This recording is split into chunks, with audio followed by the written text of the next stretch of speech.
Funanani is 'n nuwensgewende en openbare welsynsorganisasie wat deur Rina Norden gestig is.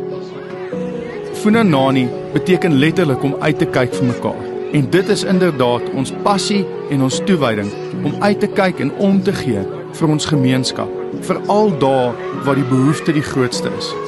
Kern tot ons strategie is om vennootskappe met ander nuwensgewende organisasies en kerke en natuurlik ook die gemeenskap en ander rolspelers te gebruik om saam te kan droom en saam te kan werk vir 'n beter toekoms en hoop in ons samelewing.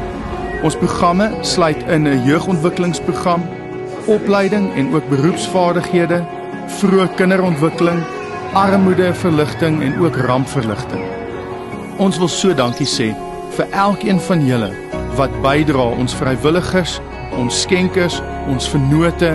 Dankie vir julle harte, vir julle gebede en julle toewyding tot hierdie gemeenskap in die Groter Tshwane area, in Pretoria, in die dele van Pretoria waar die behoeftes die grootste is.